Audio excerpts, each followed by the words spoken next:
ये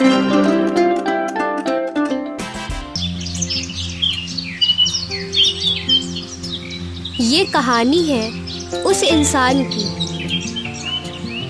जिसने मिट्टी को सोने में बदला, जिसने अपनी हथेलियों की लकीरों से किस्मत नहीं लिखी,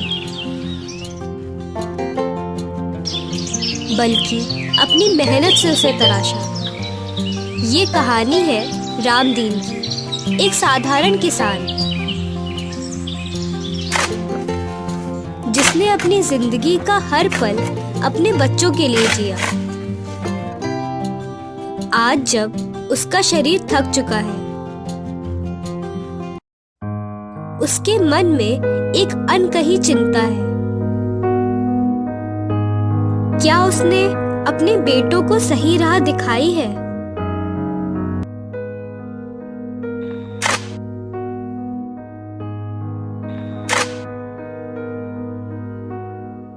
जिंदगी बस हल जोतने से नहीं चलती, इसमें सूझबूझ भी होनी चाहिए। मैंने उन्हें सब कुछ सिखाया। अब वक्त आ गया है कि वो अपनी राह चुने।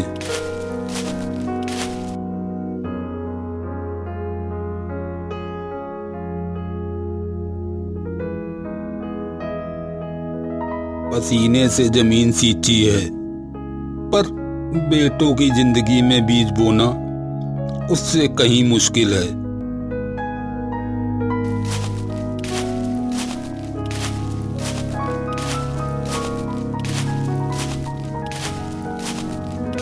सूझबूझ से ही जिंदगी की खेती सफल होती है, यही उन्हें समझाना है।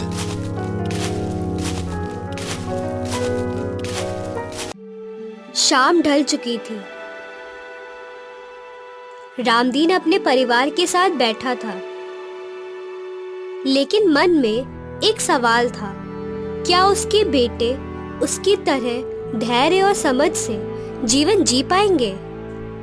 बेटा, जिंदगी सिर्फ मेहनत से नहीं, समझ से चलती है। मैंने देखा है जमीन कैसे मेहनत मांगती है, पर समझ से ही फल देती है। तुम तीनों को भी सूझबूझ से चलना होगा। बाबा, हम तो मेहनत कर लेंगे, पर ये सूझबूझ की बात ये कैसे समझें? जिंदगी में सिर्फ काम करना ही सब कुछ नहीं है। सही वक्त पर सही निर्णय लेना वही असली सूझबूझ है। आज जो तुम देख रहे हो वो सिर्फ मेहनत का नहीं, सही फैसलों का भी नतीजा है। रामदीन जानता था कि सिर्फ मेहनत ही काफी नहीं है। उसे अपने बेटों को निर्णय लेने की महत्ता समझानी थी, क्योंकि जीवन में असली चुनौती रास्तों को चुनने की होती है। मेहनत तो फिर उस पर चलना है। मेरे बच्चों, मैंने अपनी पूरी जिंदगी मेहनत से खेती की और थोड़ा धन जमा किया है। अब वक्त आ गया है कि तुम इस धन का सदुपयोग करके अपने भविष्य को बेहतर बनाओ। लेकिन पिताजी, हम तीनों आपके काम में हाथ बटाएंगे तो ज्यादा धन कमा सकते हैं। नहीं बेटा, यहाँ रहकर तो तुम भी सिर्फ किसान बनकर ही रह जाओगे। फिर तुम तीनों के लिए पर्याप्त जमीन भी तो हमारे पास नहीं है। तो क्या पिताजी, हमें आपसे दूर जाना होगा? हाँ बेटा, अच्छे जीवन के निर्माण के लिए तुम्हें मोह तो त्यागना ही होगा। तो फिर पिताजी, आपकी क्या सलाह है हम लोगों के लिए? मैं तुम तीनों को 4-4 हजार असरफियां दे रहा हूं।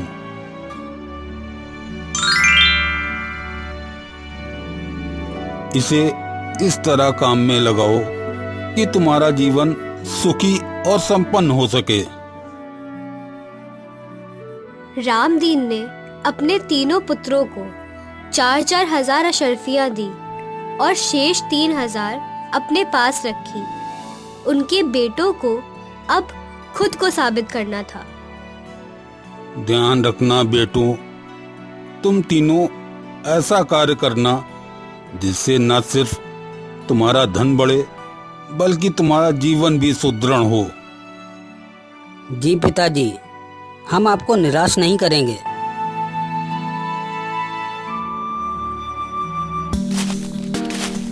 तीनों भाई अपनी अपनी योजनाओं के साथ शहर की ओर बढ़ चले।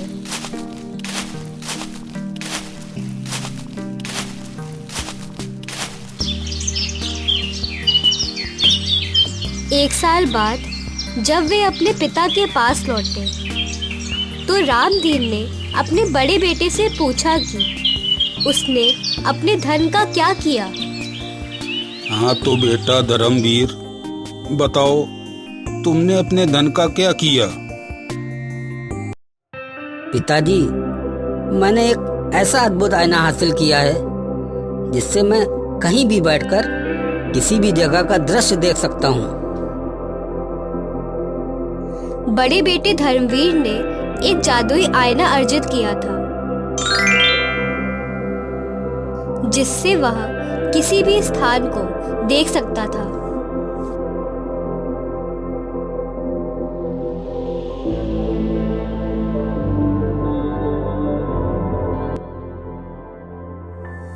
और बेटा वीरेंद्र, तुमने क्या अर्जित किया?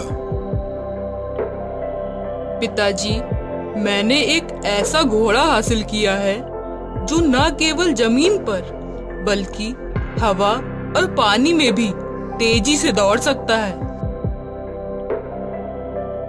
बीच वाले बेटे वीरेंद्र ने एक अद्भुत घोड़ा अर्जित किया था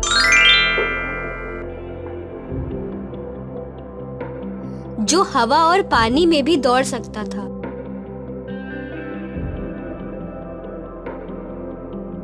और चंद्रवीर बेटा, तुमने क्या किया? पिताजी, मैंने एक चमत्कारी अंगूठी हासिल की है। इसे पहनने से मैं अदृश्य हो सकता हूँ।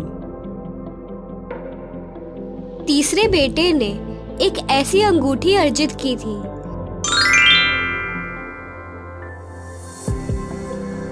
जो उसे अदृश्य कर सकती थी। तुम तीनों ने अद्भुत वस्तुएं अर्जित की हैं। क्या इसका उपयोग तुम्हारे अतिरिक्त कोई भी कर सकता है? नहीं पिताजी, इसका प्रयोग हमारे अतिरिक्त कोई दूसरा नहीं कर सकता। यह सबके लिए तो एक समान आईना ही रहेगा। हम जिसको इसके प्रयोग का तरीका बताएंगे केवल वही इन चीजों का प्रयोग कर सकता है।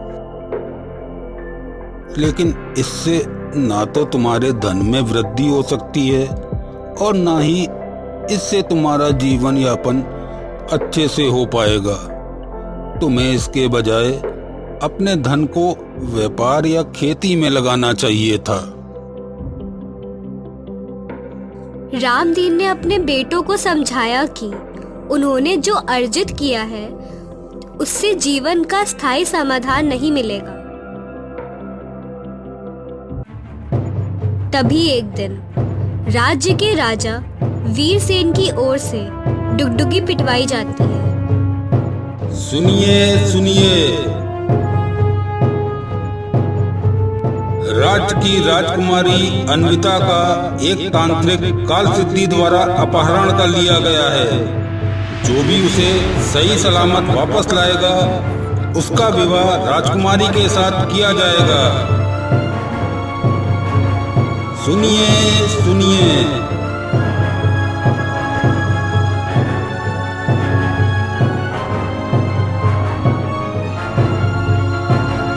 अब समय आ गया है कि तुम अपनी सूझबूझ से इस संकट का समाधान निकालो। जाओ, राजकुमारी को बचाओ। शायद हमारी इन अद्भुत चीजों के उपयोग का यही सही समय है। अगर तुम लोग इस कार्य में सफल होते हो तो तुम्हारे भाग्य का भी उदय हो सकता है। हम अवश्य सफल होंगे। मैं अपने घोड़े से पलक झपकते ही कहीं भी पहुंच सकता हूँ। मैं उस जगह का आसानी से पता लगा सकता हूँ जहाँ तांत्रिक काल सिद्ध राजकुमारी अन्विता को ले गया है।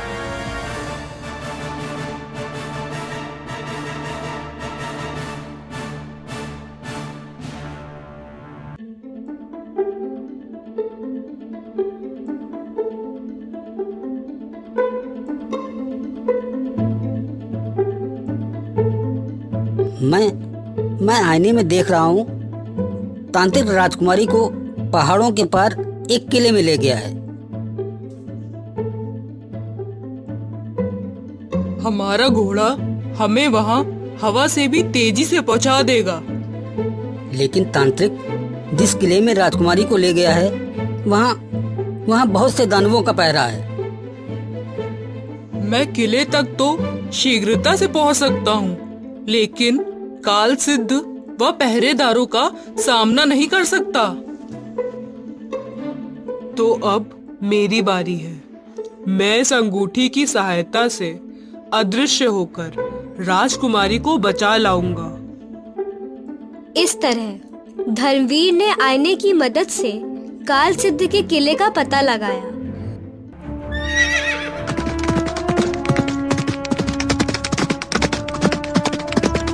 फिर वीरेंद्र अपने घोड़े की सहायता से शीघ्र ही चंद्रवीर व धर्मवीर को लेकर तांत्रिक के किले पर जा पहुंचा।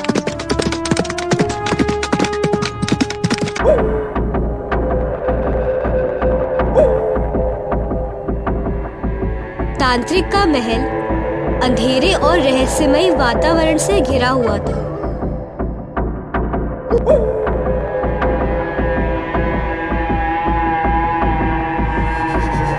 तीनों भाइयों ने अपनी सूझबूझ का इस्तेमाल करते हुए तांत्रिक का सामना करने की ठानी। लेकिन तांत्रिक के महल में पहुंचने से पहले ही वे जानते थे कि यह काम आसान नहीं होगा।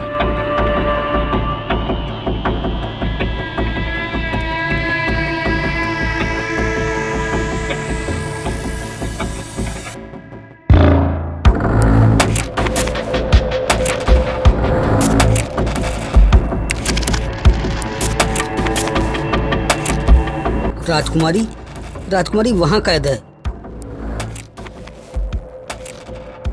तांत्रिक ने कई जादुई रुकावटें लगा रखी हैं। हमें बहुत सावधानी से आगे बढ़ना होगा। भैया आप निश्चिंत रहें, मुझे तांत्रिक देख भी नहीं सकेगा। तांत्रिक की शक्ति को कम ना समझो, हमें बेहद सतर्क रहना होगा। हमें कोई कसर नहीं छोड़नी चाहिए। चंद्रवीर, तुम्हें अपनी अंगूठी से तांत्रिक के इरादों को बेअसर करना होगा।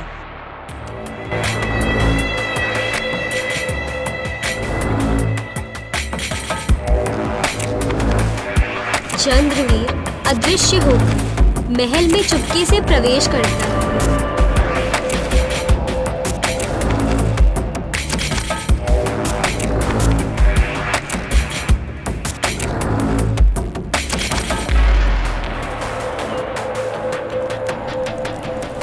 वह राजकुमारी के पास पहुंचने में कामयाब हो जाता है। लेकिन तभी तांत्रिक की नजर उस पर पड़ती है।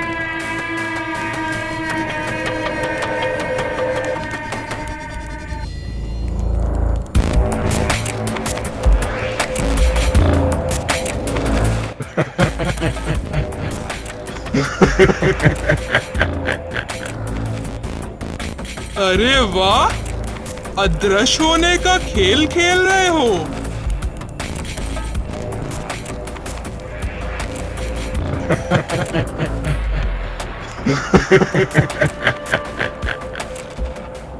पर मैं तुम्हें देख सकता हूँ।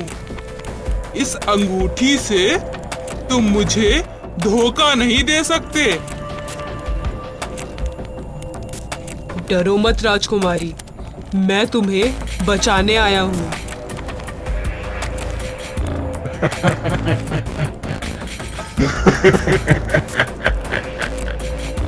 अरे क्या सोचा कि तुम मुझे हरा दोगे? ये अंगूठी की शक्ति मेरे सामने कोई मायने नहीं रखती। अब मैं तुम्हें अपनी शक्तियों में कैद कर लूंगा।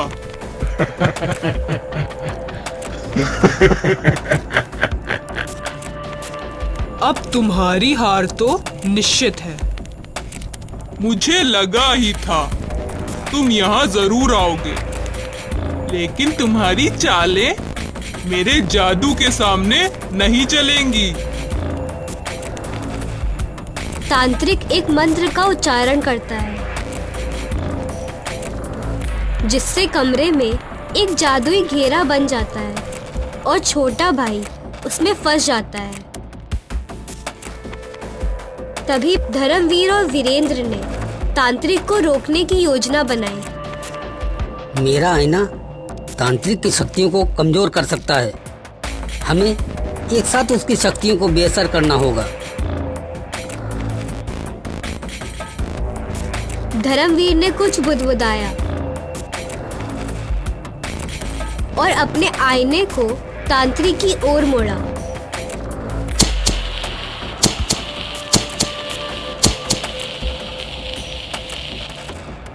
जिससे तांत्रिक की शक्ति थोड़ी कमजोर पड़ने लगी। तभी देखते ही देखते तांत्रिक उस आईने में कैद हो गया। राजकुमारी, आप जल्दी मेरा हाथ पकड़ो। ये काल सिद्ध अब हमारा कुछ नहीं कर सकता। राजकुमारी के हाथ पकड़ते ही दोनों अदृश्य हो गए।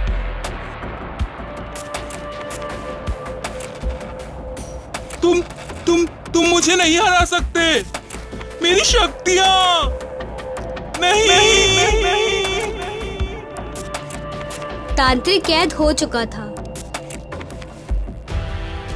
तीनों भाइयों की सूझबूझ और एकता ने उसे हराने में मदद की।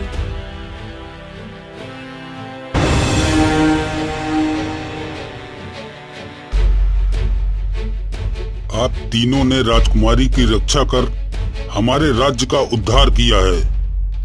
हम आप सभी का आभार व्यक्त करते हैं। महाराज, राज्य पर आए संकट के लिए हम सभी का उत्तरदायित्व बनता है। महाराज, पिताजी का कहना उचित है। ये हमारा फर्ज था। वीरों, आप तीनों ने अनमोल साहस का परिचय दिया है, लेकिन अब मैं उलझन में हूँ। किसके साथ राजकुमारी का विवाह करूं?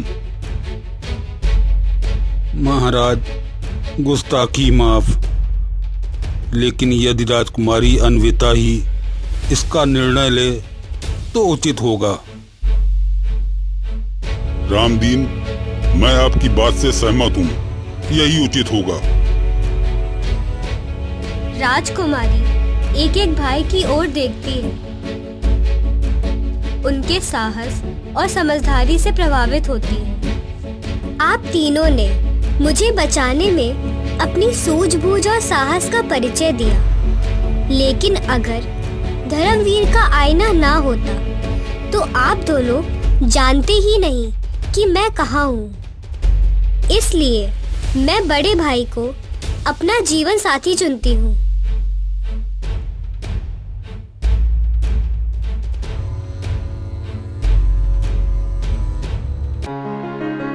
राजकुमारी अन्विता बड़े भाई को वरमाला पहनाती है और दोनों का विवाह धूमधाम से संपन्न होता है।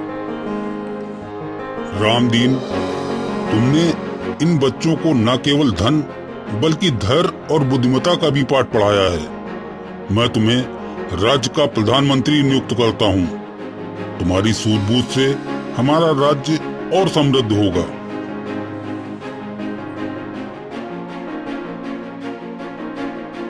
लेकिन आप सबने यह कार्य मिलकर किया है, इसलिए मैं चाहती हूँ कि दोनों भाइयों को कुछ महत्वपूर्ण पद प्रदान किए जाएं। वीरेंद्र को रक्षा मंत्री और चंद्रवीर को गुप्तचर विभाग का प्रमुख नियुक्त किया जाता है।